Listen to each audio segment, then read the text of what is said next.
Pagi, Bapak. Pagi, dok. Perkenalkan, Tiang Dokter Pratiwi, dokter yang bertugas di klinik Warmadewa Diki. Sebelumnya Bapak dengan Bapak siapa? Saya Bapak Adit, Bapak Adit. Umur Bapak 25 tahun. 25 nih. Bapak pekerjaannya napi ya? Saya pengangguran, dok. Pengangguran. Kalau boleh Tiang tahu, Bapak sudah menikah nanti belum? Saya sudah menikah. Keluhan Bapak ke sini, kalau boleh saya tahu kenapa nih Pak? Saya penis saya itu terasa nyeri, dok. Terasa nyeri penisnya nih. Iya. Nah, baik Bapak, di sini Tiang akan melakukan pemeriksaan pada alat kelamin Bapak, di mana di sini bertujuan untuk mengetahui apakah ada gangguan di alat kelamin Bapak yang bisa menyebabkan nyeri yang Bapak bilang tadi. Kemudian pemeriksaan ini nanti Tiang akan memperhatikan alat kelamin Bapak serta melakukan perabaan. Mungkin di sini terasa kurang nyaman sedikit, Pak. Terus di sini Tiang juga menggunakan bantuan sejenis senter nih Pak nih, biar tahu apa penyebab dari gangguan dari penis Bapak tersebut. Apakah Bapak bersedia, Pak? Ini saya bersedia, dok. Di sini saya akan mempersiapkan alatnya. Yang pertama itu ada handscoon, kemudian ada neurological reflex, kemudian ada senter, kemudian ada kertas untuk mencatat, dan ada ballpoint. Ini saya akan melakukan cuci tangan terlebih dahulu sebelum melakukan pemeriksaan.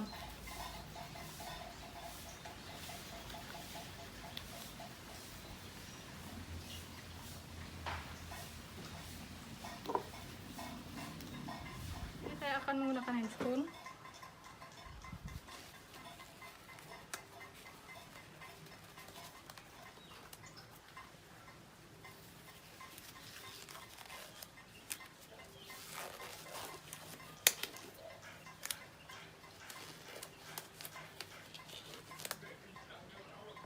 Baik Bapak silakan membuka celana dan berbaring di bed ya. Baik, dokter. Baik, di sini saya akan memulai tindakan. Yaitu yang pertama, saya akan membuka dulu dari prepusiumnya.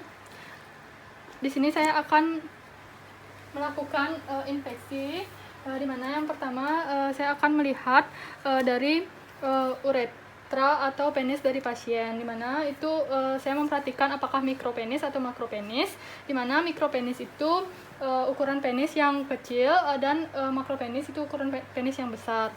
Dan normalnya pada orang Indonesia biasanya 10-15 cm.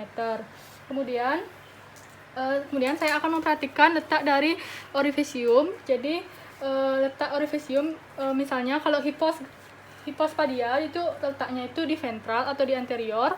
Kemudian kalau dia epispadia itu letaknya itu di dorsal atau di posterior. Kemudian saya akan memperhatikan penisnya apakah ada kordi atau membengkok. Kemudian saya akan memperhatikan phimosis. Phimosis itu apakah prepusiumnya tidak bisa ditarik dan apakah prepusium itu terdapat kembung. Kemudian kalau paraphimosis itu prepusiumnya tidak dapat kembali ke posisi semula. Kemudian saya juga akan memperhatikan adanya stenosis, apakah ada stenosis atau tidak. Itu stenosis itu adalah penyempitan pada orifisium uretra pasien. Kemudian selanjutnya saya akan memperhatikan apakah ada fistula uretrokutan, di mana fistula uretrokutan ini merupakan hubungan antara kulit dengan uretra, di mana apakah di sini ada lubang tambahan selain di ujung dari penis pasien. Kemudian di sini juga saya akan memperhatikan apakah ada ulkus atau tumor. Saya akan memperhatikan apakah ada benjolan atau ada luka atau keganasan yang mungkin terjadi karena adanya infeksi menular seksual. Nah, selanjutnya saya akan memperhatikan dari skrotum, di mana apakah ada pembesaran atau apakah terjadi hipoplasia kulit skrotum, yaitu penampakan kulit skrotum yang menciut atau mengkerut, mungkin karena disebabkan karena cryptorchidismus, yaitu testis yang tidak turun. Di sini saya akan melakukan pemeriksaan refleks kremaster, di mana saya akan menggunakan alat, dan di sini saya akan menggoreskan dari paha pasien, serta pada saat menggoreskan saya akan memperhatikan skrotumnya. Jadi saya akan menggores paha yang kiri dan saya akan memperhatikan skrotum yang kiri, apakah ada respon. Kemudian selanjutnya saya juga akan melakukan pada paha yang kanan dan memperhatikan pada skrotum yang kanan, dan menggores dan memperhatikan respon dari skrotumnya. Baik, di sini saya akan melakukan palpasi pada penis pasien, di mana di sini saya akan melakukan palpasi untuk mengetahui apakah ada jaringan keras yang teraba pada corpus cavernosum penis.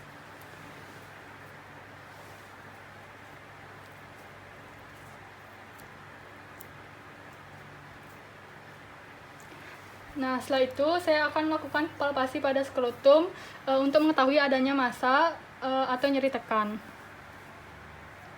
Pak, kalau misalnya sakit bilang ya. Kemudian dilakukan pada skrotum yang sebelah kanan. Di sini saya akan melakukan pemeriksaan transiluminasi skrotum, di mana saya akan menggunakan bantuan senter dan kertas. Di sini saya akan memperhatikan jika terdapat cahaya berarti transiluminasinya positif dan terdapat hidrokel. Kita lakukan juga pada skrotum yang sebelahnya. Nah, jika transimulasinya positif itu ada cahaya berarti terdapat hidrokel. Saya akan menutup refusium dari Bapak.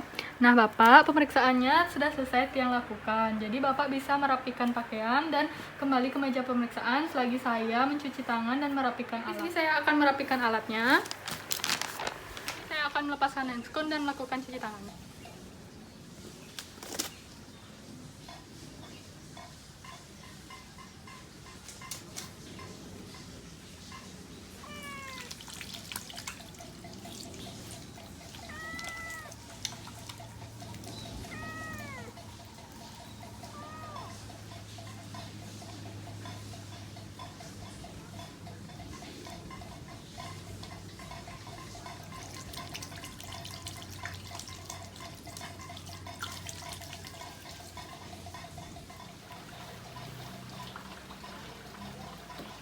Baik Bapak, dari hasil pemeriksaan yang sudah Tiang lakukan, di sini Tiang tidak temukan adanya kelainan pada alat kelamin Bapak, dan mungkin gangguan yang Bapak bilang seperti nyeri tadi, seperti yang Bapak bilang, mungkin itu bisa disebabkan oleh adanya benturan. Sebelumnya, apakah Bapak pernah terjadi benturan itu?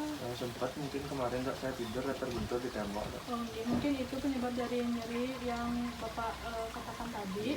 Mungkin sini Tiang akan memberikan obat pereda nyerinya nih Pak. Nah, untuk kedepannya saya menyarankan agar Bapak lebih menjaga kebersihan dari alat kelamin Bapak nih Pak.